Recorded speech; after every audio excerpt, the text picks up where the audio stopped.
to do that for many thousands of small users is actually very difficult. And there's a few reasons for that. The first reason being that historically internet bandwidth has been very expensive. And that's not just on the not so much on the international side of things, but actually getting it here, because we're a landlocked country. So you have to pay provider after provider after provider to get it all the way here. Then, of course, there's local taxes, local fees to regulators and so forth like that, which make it quite expensive. Right. So the only way to deliver that successfully to individuals or very, very small businesses is to dilute it. Okay, something we call contention. So it's basically sharing. So there's a sharing ratio that could be 1 to 10, could be 1 to 25, could be 1 to 100. Right. Now, what that means is a bit like if you buy a bottle of whiskey or a bottle of whatever, but you've got to share it with 50 people. So what are you going to do? You're going to pour little tots and top it up with water or something like that. It's a similar sort of idea. So that's all well and good for the casual user. So if you're checking your emails on your phone or sort of doing some Facebook and things like that, then that's fine. But if you're running a business that requires solid connectivity to servers in the cloud or to servers back at your head office, wherever that may be, or just you've got, let's say you're a marketing company, you've got 200 marketing executives all trying to do market research and things like this, you can't afford to have a shared connection. You need something dedicated. So we worked out early on that that was a good market to go for, because we can provide that high quality connectivity, we can offer that very high level of service. If we had to dilute everything down, then we'd have to increase our workforce, increase our cost base, end up with a lower profit margin, and also we wouldn't be able to give a good service, because it's just impossible to service thousands and thousands of people. I'd rather look after a few hundred well than thousands of people poorly. I understand. Yeah. And of course, First National Bank cannot afford any downtime. Exactly. Yeah. Exactly. I mean, it's places like the banks, the mines, and so forth. I mean, if you think of some of the larger mines in this country, where they have head offices abroad, they may work on different time zones. They may have different departments in different parts of the world, even. So they need to ensure that they've got that connectivity 24/7. You're quite right. Okay, so we've established that you deal with corporates only. What are the minimum requirements that a corporate must have to become interesting for Paratus? Sure, I mean, pretty well any size of business. I mean, we don't discriminate as such. Okay. It's just that we don't really want to get into the home user side of things. So any small SME with a requirement is very, very welcome on board. There are, you have to ask yourself as a business, is connectivity important to me? Do I need to be connected all the time? Do I need to have reliability, stability, an affordable price? If the answer to those questions is yes, then by all means, pick up the phone and call us. Okay, makes sense. So you're also in the very small aperture terminal services? We are. Is that data, broadcasting, telecommunication, or all three? It's data. Data. It's data. So in Zambia, it's not something we do a lot of. There's a few reasons for that. One, we have quite an extensive terrestrial network in most of the major towns in Zambia. We have a very widespreading our own fibre network throughout Lusaka, and also up in Ndola as well at the moment. So the number of customers that actually need that sort of service are fewer. That said, we do supply some to very remote sites, so remote lodges. I'm literally busy working on an installation for a mine at the moment up near Sulawesi, where the equipment's just arrived and it's going to be installed this week, hopefully. So it is still an important element there, but I see it more as a frontier technology. So in countries where there are sparse resources, then VSAT is a very, very good option, because it gives you high quality connectivity. It can be a bit expensive, but it's very reliable. But in countries where you have an established technology base. So a good fibre optic network around the country, a system of towers that you can put base stations on and things like that. Then the viability of VSAT is not so attractive, to be perfectly honest. But yeah, we certainly do operate those. Okay. So what kind of companies would be interested in data in Zambia, that service, VSAT? Well, as I say, sort of remote lodges, farms. There's a lot of farms, Mukushi, particularly Mukushi we actually cover quite well with terrestrial infrastructure. Okay. But places like Serenji, where or down near Choma, where the land sort of undulates. So to get a line of sight to a tower is actually quite difficult. So VSAT is actually very good in those circumstances. Likewise with some of the mining sites, if some companies, particularly with exploration, will have an exploration site. They don't want it to become a fully fledged camp, but they'll be there for a few months. So again, it's a good solution for that, because there probably isn't any other infrastructure anywhere close by. So it becomes quite an attractive option there. And also down on the river, some of the fishing lodges and things like that, where again terrestrial communication is difficult. It's a perfect solution for somewhere like that. And what kind of setup would one need for that? Okay, you normally get a dish, normally a 1.2 or 1.8 meter dish, depending on the frequency band.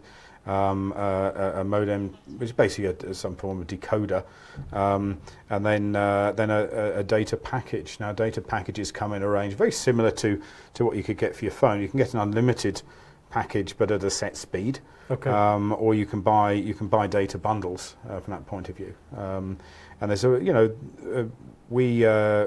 we work quite hard to try and make ours as competitive as possible. We were a little bit expensive a few years ago, but with prices have come down quite a way on that side of things. Yeah, prices have gone down overall as well in Zambia. Correct. How has that affected your business? It's actually done us a lot of good, because it's made our products more affordable to more businesses. We applaud, when we can get a price reduction, and we usually get one once a year. When contracts and things are renegotiated. But this year we've had one or two that we've been able to pass on to our customers as well. The critical thing is that I want to sell as many internet connections as possible. I want Paratus to be the biggest internet company. Well, not necessarily the biggest, but certainly the best. And getting into all those companies, and the way, that's all very well, but if your price is quite high, then people will look at the shared alternatives and think, well, it's not really what I want, but I can get by for now, because it's cheap. I want to be in a position where everyone can say, well, actually, this is an affordable option. We can get really, really good service, at a price that we were paying before that was rubbish. Yeah. So we can, that's really where we need to get to.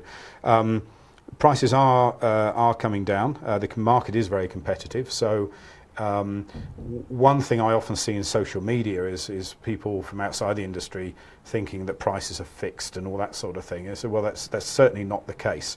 If you, as a business, go out there and get 3 quotes now, you can bet your life that they're quite close together.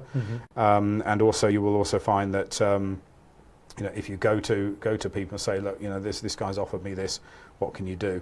There are some deals to be had, but always bear in mind. Do your research, find out a lot about the company that you're looking to deal with. Ask your friends what their experience is of that company, because the customer experience from company to company is very, very different. So I advise customers to always do some market research. Okay, we're going to go for a short break. After this, we'll be right back with Mr. Andrew Shaw. Stay tuned.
Hello, you're watching TechCrunch, and I'm joined in the studio by Andrew Shaw from Paratus, and we're discussing always-on business. Yeah, you also offer multi-protocol label switching. Yes. Which is convenient for businesses with multiple offices spread over a region. Could you briefly tell us a bit about the different options and when each is viable? Yeah, sure. I mean, MPLS, as we sum it up, because multi-protocol label switching is quite a mouthful. Yes. Yeah, basically is effectively creating a private network for your company between branches. So whereas in a building you would have you would know that your network's contained within that building because you have a router or a firewall that's your only point of access and everything's internal. Now when you have multiple branches, for example a bank is a good example, those branches still need access to the same systems, but now you've got some sort of security difficulty involved because you're not in the same building, and also it's also a long way away. So you then build what's known as a wide area network using something like MPLS, which is very secure, or indeed VPLS or any of these other options. But MPLS is basically a fabric that sits there that allows you completely private connectivity between your branches. The way it's done is it's set up by separate subnets for each separate branch, and then so you can centrally control what can access where and so forth. You can even have a central internet breakout, if you like, at your head office or even on our core network, and you can restrict, sort of which branches have access to that, because not always does it with a bank need access to the internet. It'll need access to its own systems and its own internal email system, but it doesn't necessarily need access to Facebook and things like that. Right. So that can be restricted. So it's a way of controlling, of enabling access over a very wide area. I mean, you can have a worldwide MPLS networks, but it also allows you a great deal of control with regard to security, privacy, and also what your users can do. Okay, so it'll be more like an intranet, I guess. Yes. Yeah, makes sense. Yeah. So now I guess what's more important for the viewers here is the use of fiber. Could you tell us a bit about how the infrastructure in Zambia has, or maybe lack thereof, has helped your business? Okay, well, the infrastructure in Zambia has grown enormously since I've been here. And that has also contributed to the reduction in pricing that customers see. There is actually a very good national fibre network, and that is the backbone for most internet service providers. However, what we as Paratus are doing, we realise that using third-party fibres, particularly for what we call last-mile connections, which is the connection from the network into somebody's business, having somebody else in charge of that can be a bit difficult. Firstly, it's expensive. Secondly, if something goes wrong with it, it's not in our control to get it fixed. So we have to pick up the phone somebody who then sends out a contractor who then, and eventually it gets done. That to us is not efficient, particularly when we are dealing with companies that need to be on 24/7. So what we've decided to do is roll out our own fibre. We've got about nearly 200 kilometres within Lusaka itself. We've got several kilometres going, actually being built at the moment in Ndola as well. And I hope we'll be able to go to many other towns. And the beauty of that is it's completely owned and controlled by us. Right. Like we've also built a fibre from here to Chirundu, so bypassing other providers' fibres there to take traffic down through to Johannesburg and then out onto the undersea cables. Okay. That is all our own infrastructure, and as Paratus Group, we've also built something called the Trans-Kalahari Fibre, or TKF as we know it, which basically which links up Zambia, Botswana, into Namibia and out to the undersea cable, the wax cable out of Swakopmund as well. So we've done our best to make sure we've got our own infrastructure. Once we've got that, then we're in control of that, and it means we can bring down prices, and it also means that we can ensure much greater amount of stability to our customers. Right. This is also why you're able to provide service level agreements. Yes, exactly right. Yeah, sure. Yeah, maybe tell us why it's important to have that in place. Yeah, I mean, it's like anything. You know, if you buy a new car, you want to know it's going to work. So you want to have a guarantee with it. And they say, yeah, you've got a 3-year guarantee, parts and labour guarantee if anything goes wrong. That's perfectly acceptable and is what you'd expect. Now, with your internet, why should that be any different? You know, I will guarantee you a certain level of uptime, 98, 99%, whatever we agree upon. And you can hold us to that. So if there is a problem, you can point at your contract and go, hey, you know, you told me. So that's very important because it gives you the peace of mind that things are going to work. Right. Now with our fibre, for example, we also put in a microwave backup that automatically switches over should there be a problem with the fibre, because sometimes, as you know, with roads being dug up and things like this, there can be disturbances. That there is a backup that will take your traffic regardless, and we put that in with every fibre link that we roll out as standard. So there's no optional extra or anything like that. It's a standard feature of our network, and to have that as a guarantee in your SLA.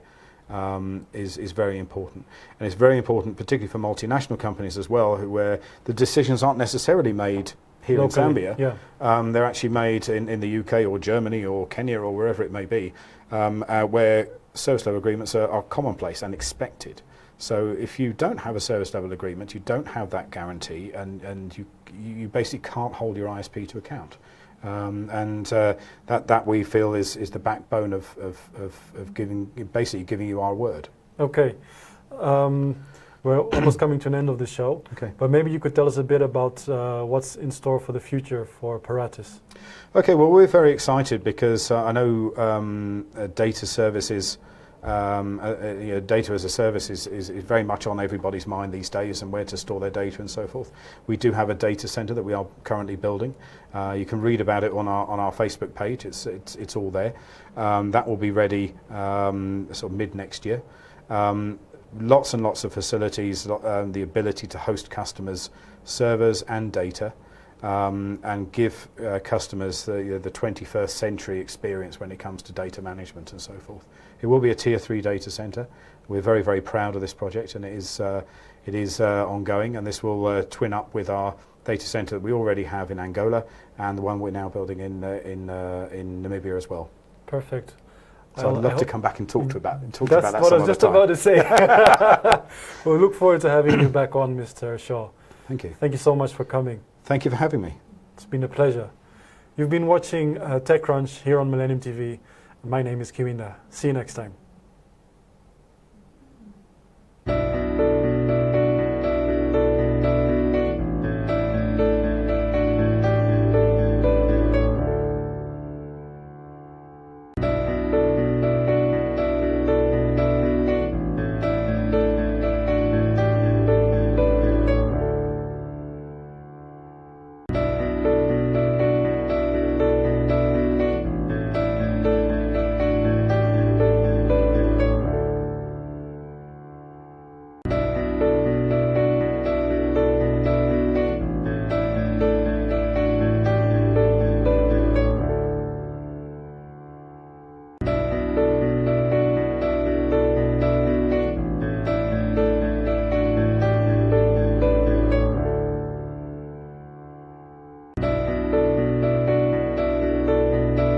How can we develop an economy if we don't focus on conversation around business and the economy?